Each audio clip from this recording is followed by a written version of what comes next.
Welcome to Relation Tales. Please like this video and subscribe Relation Tales. We're grateful for each and every one of you. Let us know where in the world you're tuning in from. We'd love to hear from you in the comments. Let's begin. The laughter in the crowded bar that night should have drowned everything out, but I caught it. Her voice. Samantha wasn't laughing with me. She was tucked in the corner booth with her co-workers, leaning a little too close to a man I'd never met. His name rolled from her lips like it belonged there. Victor. The way she touched his arm, the way his hand brushed hers, it wasn't innocent. My fiancé didn't even try to hide it. I walked over, calm but sharp. "Sam," I said, my voice steady. Her shoulders stiffened, but she didn't flinch. She just looked up at me with those cool, unreadable eyes I used to mistake for mystery. "Marcus," she replied casually, as if I'd interrupted nothing. "This is Victor." Victor extended his hand, smug smile plastered across his face. I didn't take it. Instead, I looked at her and asked, "This what you want now?" Her lips curled in a smirk I'll never forget. "Maybe I need freedom. Maybe we should try something less traditional." The words hit harder than a slap, but I didn't show it. She expected a scene. She expected me to lose control in front of everyone. But I wouldn't give her that satisfaction. I leaned close enough so only she could hear me. "You want freedom? You've got it." Her eyes widened slightly. For the first time that night, she looked unsure. The next morning, she brought it up again, trying to wrap her betrayal in logic. She spoke of rules, of respect, of space. She scribbled terms like it was a contract. No lies, no secrets, always safe, honesty above all. I just nodded, memorizing every word. She thought she was in control, but in reality, she'd given me the perfect stage to destroy her illusions. That night, after she went to bed, I sent a single message. "Hey Paige, coffee this week?" No pressure. Sam and I agreed to something open. Paige, her longtime friend, replied instantly. She actually said yes. "Sure, I'm in." One text wasn't enough. I scrolled further. "Clara, one of Sam's closest colleagues. Dinner soon?" Being upfront, Sam and I are open now. Clara's reply came slower, but it came. "Didn't expect that. But yeah, dinner sounds good." By the time I slipped under the covers beside Samantha, her breathing was slow and steady. She had no idea that while she was dreaming of freedom with Victor, I was already building a revenge far darker and far more precise than anything she could imagine. Friday afternoon, I walked into a cafe downtown, sunlight spilling through the glass windows onto the polished wooden tables. Paige was already there, waving me over with that same mischievous smile I remembered from Samantha's college parties. She wasn't nervous. If anything, curiosity shone in her eyes. "So," she said after I sat down, "it's true? Sam actually asked for all this?" "Word for word," I replied calmly. She said our wedding depended on it. Paige stirred her coffee, lips pressed tight, as if she were holding back something. Finally, she leaned closer. "Then I guess you should know, this wasn't about freedom. She's been talking about that guy from her office for months. Victor. Everyone knows it." I didn't let my face change, though inside, her words landed exactly where they were meant to. Paige continued, almost cautiously.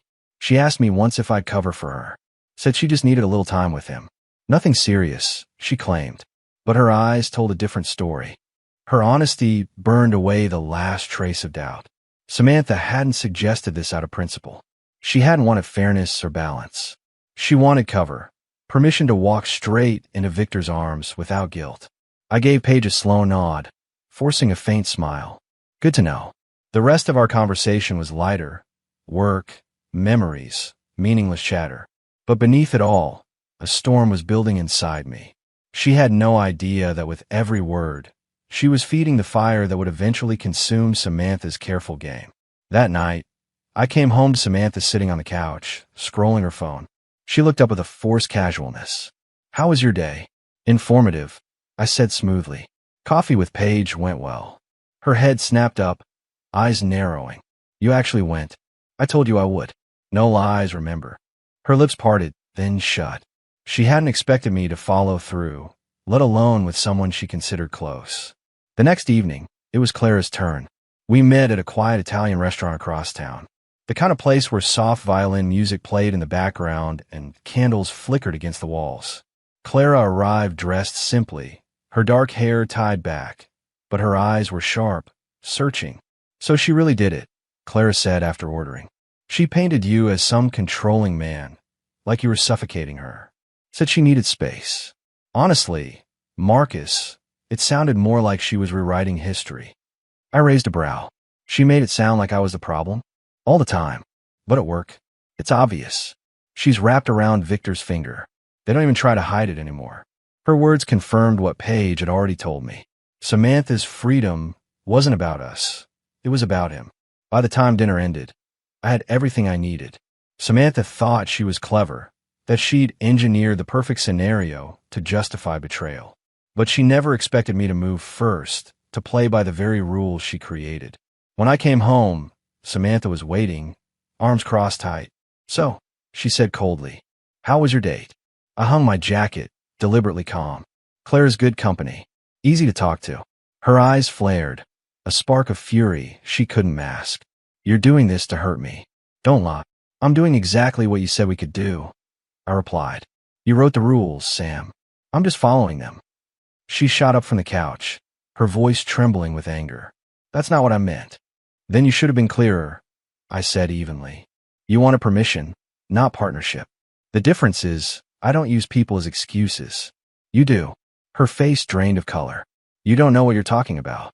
"Victor," I said flatly. Her entire body froze. The name alone shattered her composure. "You think I don't see it?" I continued, stepping closer. "You don't need breathing room. You need him. You just wanted me to sign off, so you could fall into his arms without guilt." Her lips quivered, but no words came. For the first time, Samantha looked cornered. The silence between us was thick, broken only by her shaky breath. Finally, she whispered, "You're twisting this. It's not like that." "No," I said, my voice low but steady. "It's exactly like that. And now, Sam, you're going to watch me take every ounce of this arrangement and turn it into something you can't control. You want a freedom? I'll show you what freedom looks like." She trembled, caught between fury and fear, unable to respond. She thought this game belonged to her, but I'd already taken it from her hands. That night, as she locked herself in the bedroom, I stayed in the living room, scrolling through my contacts again. Not to line up more dates, no. That wasn't the revenge I wanted. Revenge, I realized, wasn't about matching her betrayal. It was about dismantling the very foundation she'd built her illusion of power on. And by the time I was finished, Samantha Carter wouldn't just lose me. She'd lose the image she'd so carefully crafted. The woman in control, the bride-to-be, the one holding all the cards. Because I wasn't the man she thought I was. I was the man she underestimated. And that mistake would cost her everything. Sunday afternoon, the air in our apartment felt heavy, as if the walls themselves carried the tension. Samantha avoided me all morning, pacing from the kitchen to the bedroom, muttering half-formed sentences to herself. When I finally asked her to sit down at the table, she hesitated, then reluctantly pulled out a chair. "Sam," I began, steady and deliberate, "we can't drag this on. Either we face what this is, or we walk away. No in between." Her eyes narrowed, defensive walls rising. "You're exaggerating. I just wanted space, breathing room before the wedding." I leaned forward, unflinching.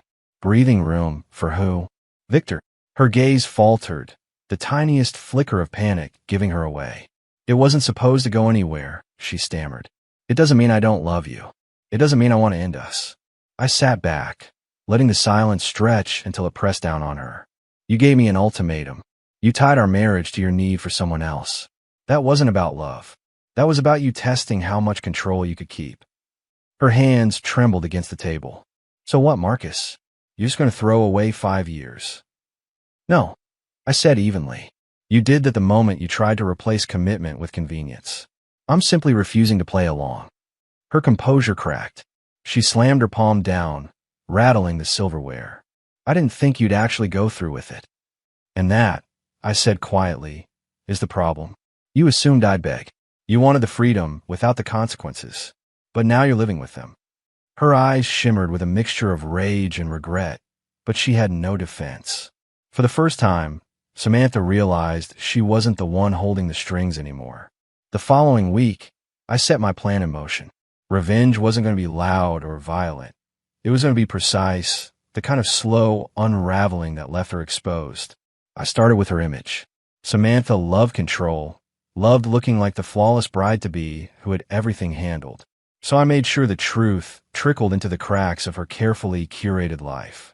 At brunch with her sister, I let details slip, subtle but sharp. Sam and I agreed to open things. Surprising, right? She seemed so excited about the idea. Her sister's fork paused midair, her face tightening. I didn't need to say more. Gossip would carry the rest. Next, I met with one of Samantha's closest colleagues, the kind who adored drama more than coffee. Clara mentioned Victor's been spending a lot of time with Sam at the office. I said casually. Guess that's her definition of freedom. The colleague's shocked expression was all I needed. By the end of the week, whispers about Samantha and Victor had spread across her workplace. The beauty of it, I never lied. I only repeated what she herself had set in motion. One evening, Samantha confronted me, her voice raw.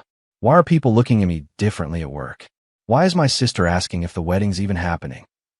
I leaned against the counter, calm as ever. Because they see the truth now. You wanted openness. Now it's open for everyone. Her hands clenched into fists. You're ruining me. No, Sam, I said softly, almost with pity. You ruined yourself. I'm just letting the world see it. Her fury cracked into desperation. Marcus, please, we can fix this. I'll end it with Victor. I'll stop everything. Just don't walk away. For a moment, I studied her, the woman I once thought I'd marry. But what stared back at me wasn't love. It was fear.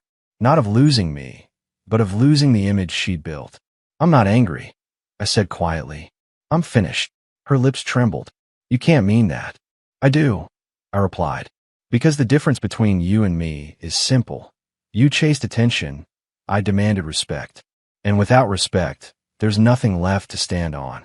That night, I began making calls, canceling vendors, informing family, dividing costs. Each cancellation cost money, but with each one, I felt lighter, freer. The wedding that was supposed to bind us became a dismantled project, piece by piece, until nothing remained. Her family didn't take it quietly. Her sister sent scathing messages, calling me heartless. Her mother left long voicemails, begging for explanations. I ignored them. The only people who deserved the truth already knew it. Paige reached out, offering sympathy. Clara texted too. You did the right thing. She was never fair to you. Even Victor, the supposed prize she risked everything for, stayed silent. No apology. No defense. He abandoned her the moment things grew complicated. 1 week later, I met Samantha for the last time at our apartment. She stood by the doorway, arms folded, trying to wear the same confident mask she once had. But it was cracked, barely holding together. You destroyed everything, she said, her voice flat. I held her gaze, steady and unbroken. No, Sam. You destroyed it the moment you gambled our future for your own selfishness. All I did was walk away with my dignity intact. For once, she had no reply. Her silence was heavier than any scream. As I carried the last box to my car, I looked back only once. Not at the apartment, not at the life I was leaving, but at the lesson I would carry with me forever. Some betrayals don't need shouting matches or vengeance fueled by rage. Sometimes the coldest revenge is silence, clarity, and the strength to walk away while they crumble in the wreckage of their own choices. And that's exactly what Samantha was left with, wreckage. The apartment was quiet when I returned for the final time, just a few scattered boxes left to collect. Samantha was there, leaning against the wall with her arms folded, her eyes hollow, drained of the fire she used to carry. You're really leaving, she said flatly, not as a question, but as a defeated statement. Already left, Sam, I replied. This is just me picking up the rest. Her lips parted as though she wanted to argue, but she didn't. The fight in her was gone, replaced by something colder, regret that came too late.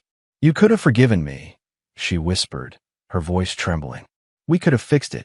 I set the last box down by the door and turned to her. Forgiveness only works when someone admits they were wrong. You never did that. You wanted me to carry the blame while you carried on with Victor. That's not fixing anything. That's burying the truth. Her face flushed red, shame and anger colliding. I made one mistake. I cut her off, my voice sharp but steady. No, Sam. You made a choice.